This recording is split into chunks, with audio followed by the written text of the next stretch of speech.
Some men build skyscrapers, others build dreams.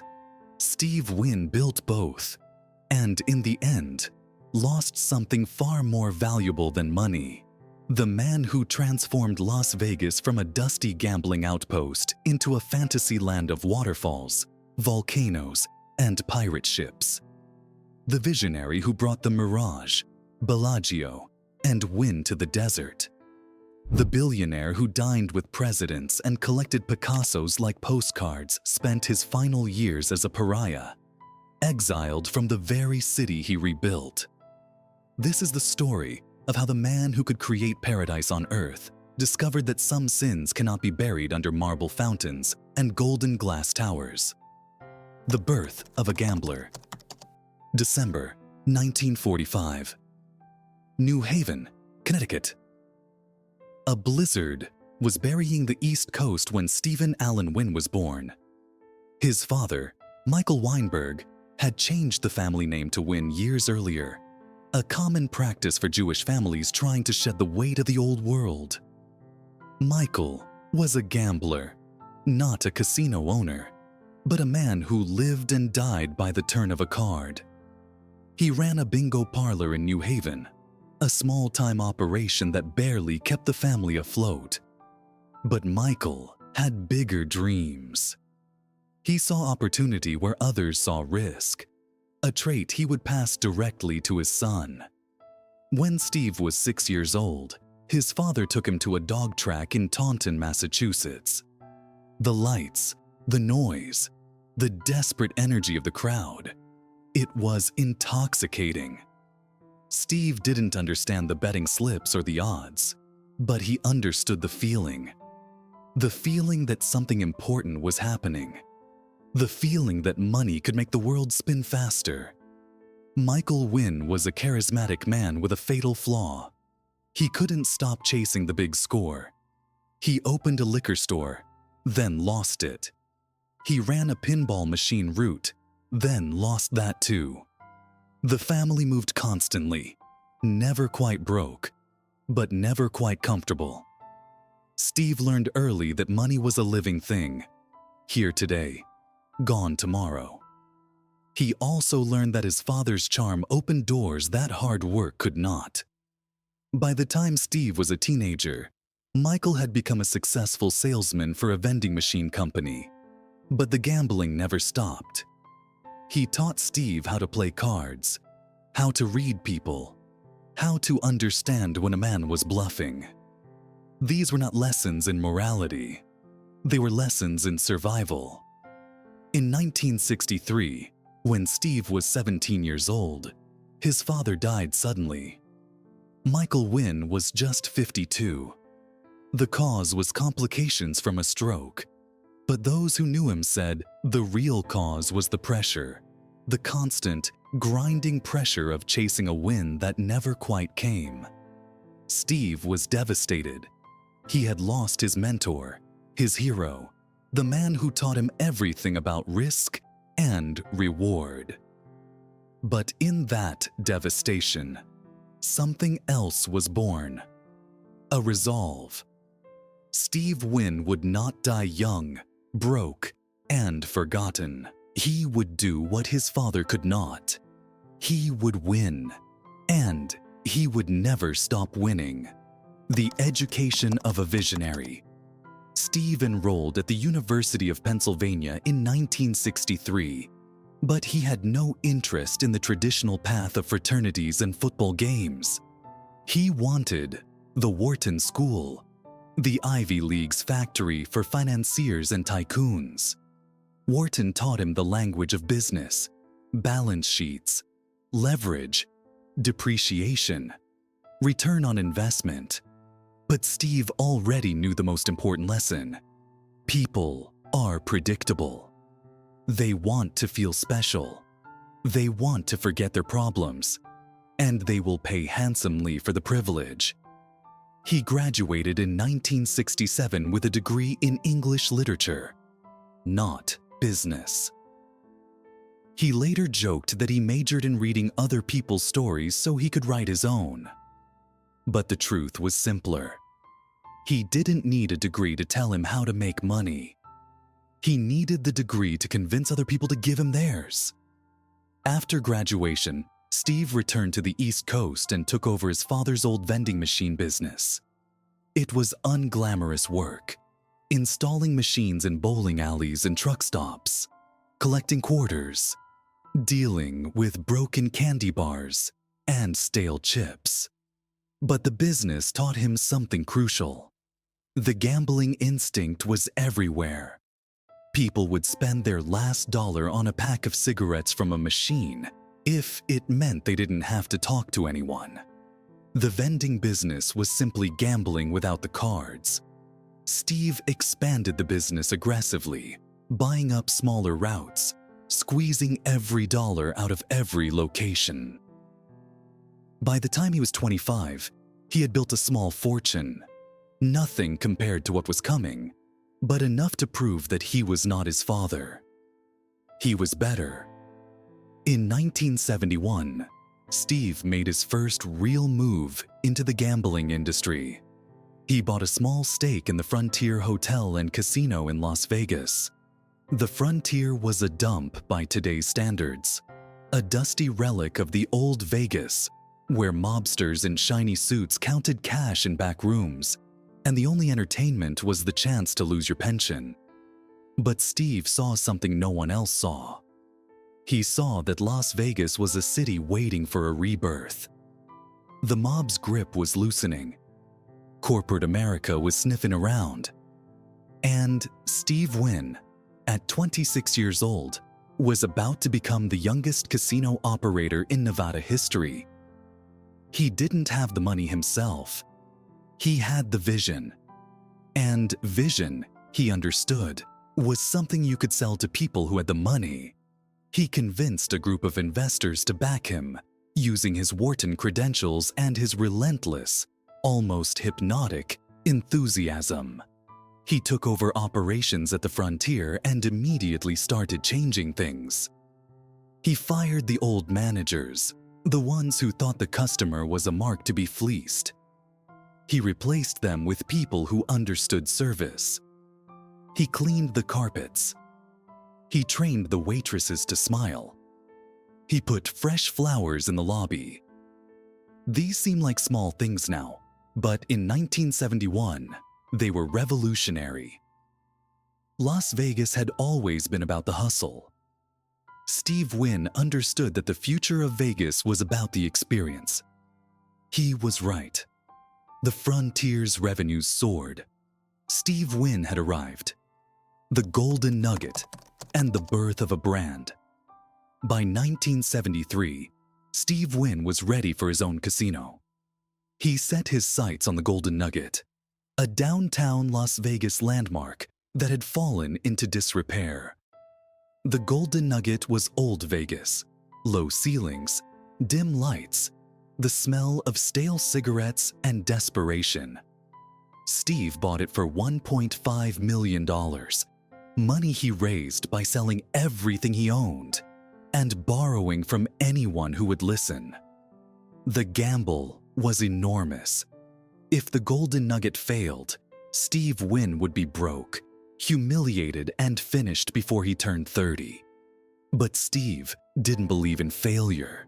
He gutted the Golden Nugget and rebuilt it from the inside out.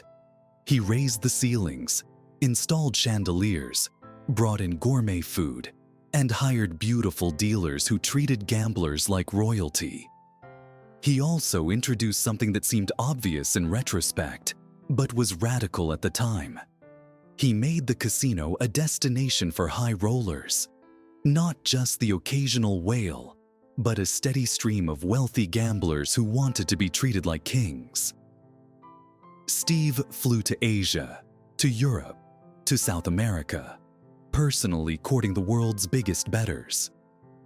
He offered them private jets, luxury suites, and lines of credit that would make a bank president blush. The high rollers came, and they brought their money with them. The Golden Nugget became the most profitable casino per square foot in Las Vegas.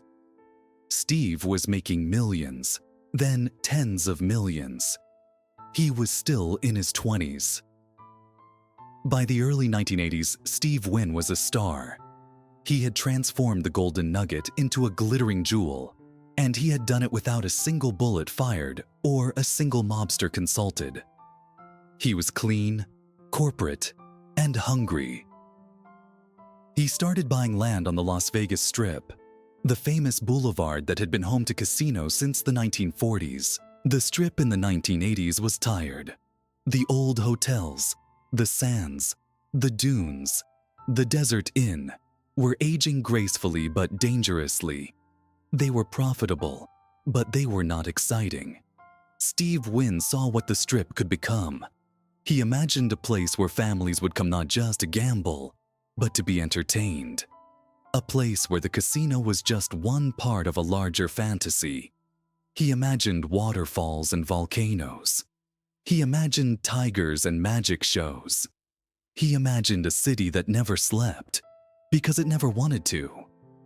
The Mirage. A dream made of glass and steel. In 1986, Steve Wynn announced a project that everyone said was impossible.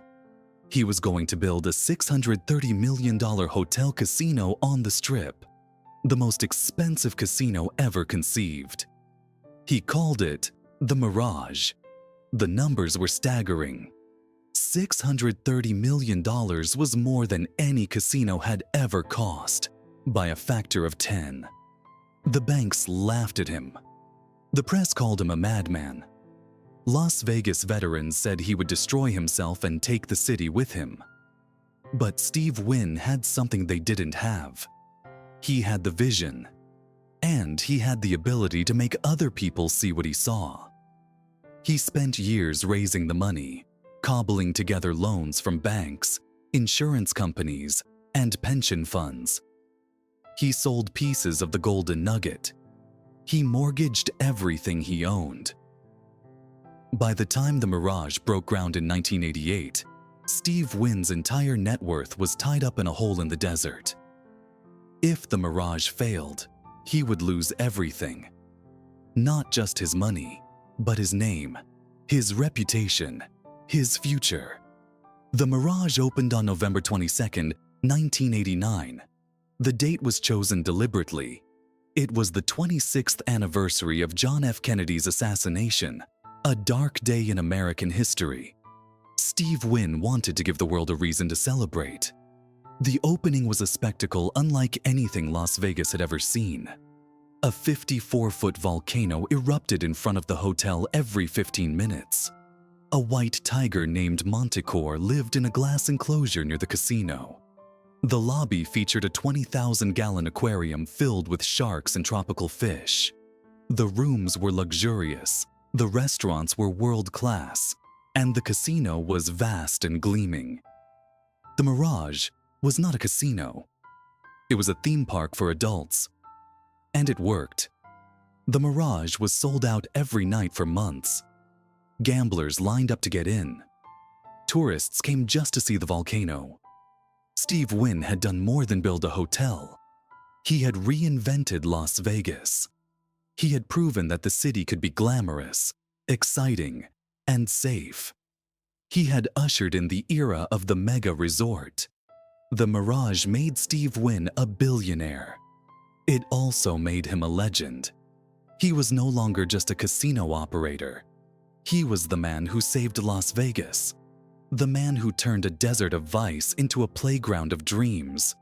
He bought the Desert Inn, the dunes, the sands. He tore them down and built new wonders in their place. He built Treasure Island, with its pirate battle in front of the casino. He built Bellagio, with its dancing fountains and its $300 million art collection. He built Wynn Las Vegas, a golden tower that shimmered in the desert sun.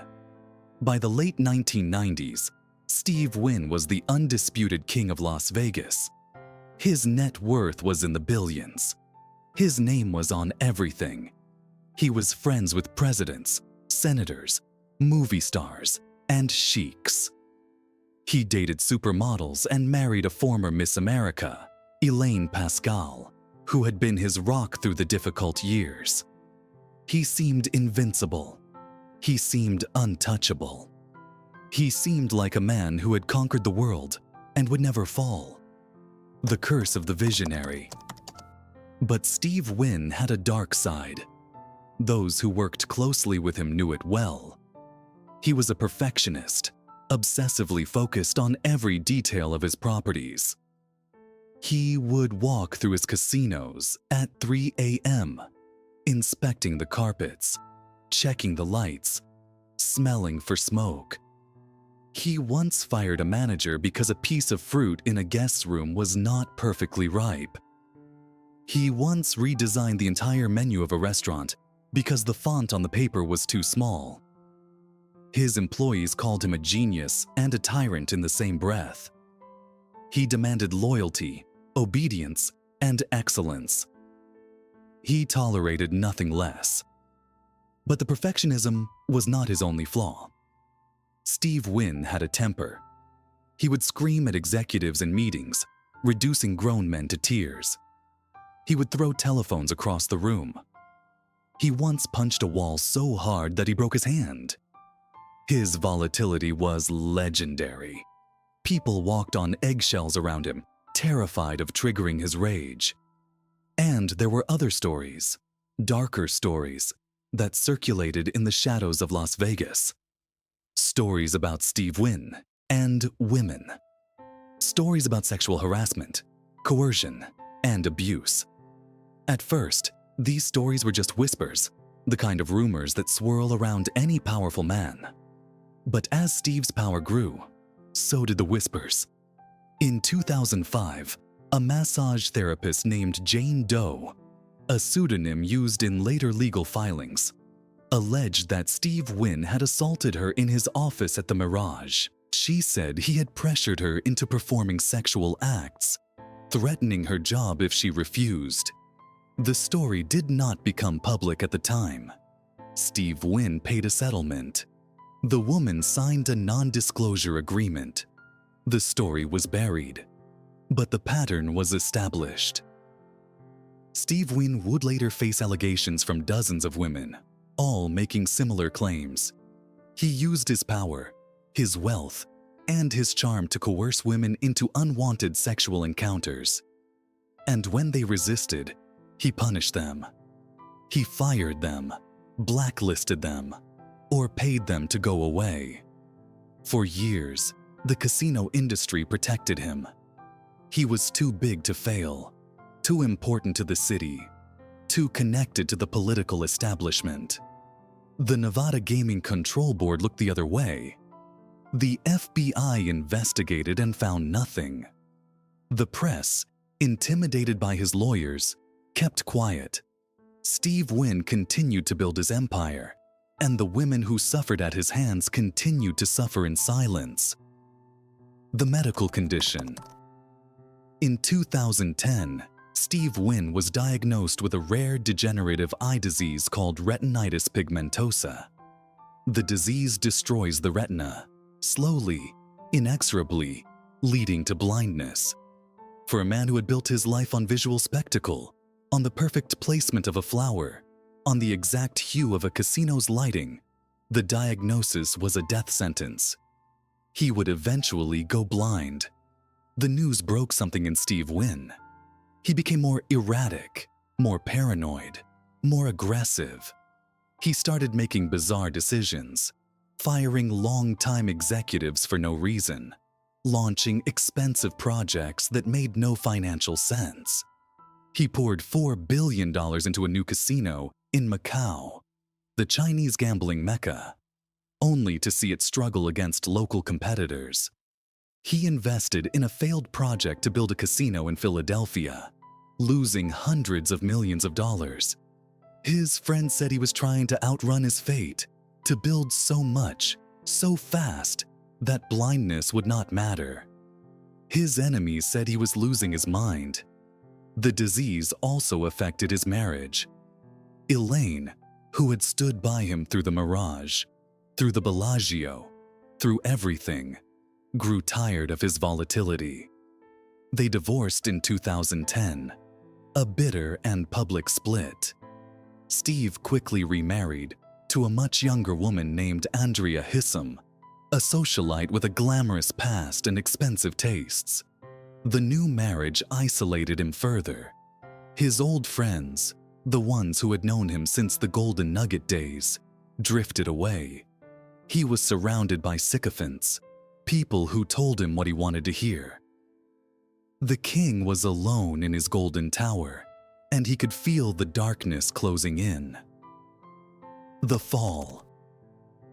In January 2018, the Wall Street Journal published an article that destroyed Steve Wynn's life. The headline was simple: Dozens of people recount pattern of sexual misconduct by Las Vegas mogul Steve Wynn. The article detailed decades of allegations, from the massage therapist in 2005 to more recent accusations from casino employees who said Wynn had pressured them into sex, groped them, or retaliated against them when they refused. The article was devastating. It was detailed, credible, and damning. Within hours, the casino industry turned on Steve Wynn. He resigned as finance chairman of the Republican National Committee, a position he had held for years. He stepped down from the board of Wynn Resorts, the company he had founded and built into a $20 billion empire. The Nevada Gaming Control Board launched an investigation.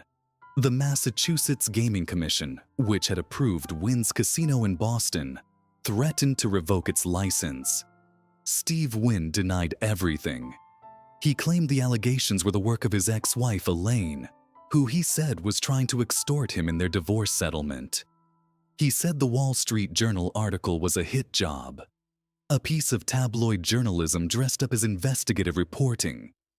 He hired the best lawyers, the best public relations consultants, the best private investigators. He fought back with all the force of his fortune and his fury, but it was too late. The Me Too movement was in full swing. Powerful men were falling every week, and Steve Wynn was a perfect target. He was old, rich, and arrogant. He had treated women badly for decades, and now the bill had come due. In February 2018, less than a month after the Wall Street Journal article, Steve Wynn sold his entire stake in Wynn Resorts, cashing out for approximately $2.5 billion. He resigned as CEO. He left Las Vegas, the city he had built, and never returned. He moved to Florida, then to Connecticut, then to his estate in the Hamptons. He became a ghost, a recluse, a man erased from the very world he had created. Wynn Resorts scrubbed his name from the buildings, the websites, the marketing materials. The golden tower that bore his name became just another casino. The king was dead. Long live the king. The aftermath. The years after the fall were brutal for Steve Wynn. He was sued by his own company, which sought to recover millions of dollars in severance payments and legal fees. He was investigated by the SEC, the FBI, and gaming regulators in Nevada, Massachusetts, and Macau. His second marriage to Andrea Hissam crumbled under the pressure. They divorced in 2020, with Andrea walking away with a settlement estimated at over $100 million. Steve was alone again, but this time without his empire, without his reputation, without the adoration of the millions who had once called him a genius. His health deteriorated. The retinitis pigmentosa continued its slow march toward blindness. By 2022, he could barely see. He needed assistance to guide him, to read to him, to tell him what was happening in the world he could no longer see. His fortune, once estimated at over $3 billion, dwindled. Legal fees, settlements, and bad investments ate away at his wealth. He was still rich by any normal standard, but for a man who had measured his worth in billions, The decline was humiliating. He spent his days in his estate in Greenwich, Connecticut, a grand mansion hidden behind high walls and security gates. He rarely saw visitors. His children from his first marriage, his daughter Jillian and his son Kevin, visited occasionally, but the relationship was strained. Steve had always been a difficult father, demanding, controlling, and emotionally distant. Now he was a broken man, and the distance seemed unbridgeable. He followed the news about Wynn Resorts obsessively, reading reports about how the company was thriving without him. The stock price had recovered. The new management had expanded into new markets. The company had even built a new casino in the United Arab Emirates, a project Steve had dreamed about for years. They did it without him. They did it better without him. The thought consumed him. The final irony. In the end, Steve Wynn's story is not about greed or lust or power. It is about blindness. Not just the physical blindness that slowly robbed him of his sight, but the moral blindness that allowed him to believe he was above the rules. He spent his entire life building a world of illusions. The Mirage was an illusion of a tropical paradise. The Bellagio was an illusion of Italian elegance. The volcano, the fountains, the tigers, all of it was a carefully crafted fantasy designed to make people forget their problems and spend their money. Steve Wynn believed his own fantasy. He believed that because he could create beauty, he was beautiful. Because he could buy respect, he was respectable. Because he could silence his accusers, he was innocent. He was wrong. The women he harassed were not illusions. The pain he caused was not a mirage. The destruction he wrought on his own reputation, his own family, his own legacy, that was real. And unlike a bad bet at the blackjack table, there was no way to win it back. Steve Wynn died? No. As of this writing, Steve Wynn is still alive, though diminished and largely forgotten by the city he built. But in a sense, the man who built the Mirage died long ago. He died the day the Wall Street Journal published its article. He died the day he sold his stake in his own company. He died the day he realized that he would never set foot in Las Vegas again. The city moves on. The fountains still dance at the Bellagio. The volcano still erupts at the Mirage, though the hotel has changed hands and the name Wynn has been stripped from its facade. New kings have risen, new billionaires building new wonders. Las Vegas does not mourn its fallen heroes. It buries them in the desert and builds a parking lot on top. What remains? What remains of Steve Wynn is a cautionary tale. He was a genius, truly, one of the greatest visionaries of his generation. He transformed Las Vegas from a mob-run desert outpost into a global entertainment capital. He created tens of thousands of jobs, generated billions in tax revenue, and brought joy to millions of visitors. But he also believed that his genius entitled him to break the rules. He believed that his money could buy forgiveness. He believed that his power made him untouchable. He was wrong. The fall of Steve Wynn is not a tragedy in the classical sense. Tragedy requires a hero who is brought down by a fatal flaw, but who retains our sympathy. Steve Wynn's flaw was not hubris. It was cruelty. He hurt people. He hurt them deliberately, repeatedly, and without remorse. And when they fought back, he crushed them. The only reason he is not in prison is because the statute of limitations had expired on most of his crimes. The only reason he is not bankrupt is because he sold his company before the stock price collapsed. The only reason he is not completely forgotten is because his fall was so spectacular, so complete, that it serves as a warning to every billionaire who thinks the rules do not apply to them. In his handwritten notes, which were never published but leaked to the press in 2019, Steve Wynn wrote something revealing. He wrote, "I built a city. I gave the world beauty. Why did they turn on me? The answer is simple. Because beauty does not excuse cruelty. Because a casino, no matter how golden, is still a place where people lose everything. And because in the end, the house always wins." Steve Wynn thought he was the house. He thought he could never lose. But he forgot that there is always a bigger house, a higher power, a final reckoning. For Steve Wynn, the reckoning came not in a courtroom or a prison cell, but in the quiet, humiliating isolation of a mansion where no one visits and the man who once commanded the world can barely see the walls closing in. Epilogue: The City of Broken Dreams. Las Vegas is a city of second chances. It is also a city of broken dreams.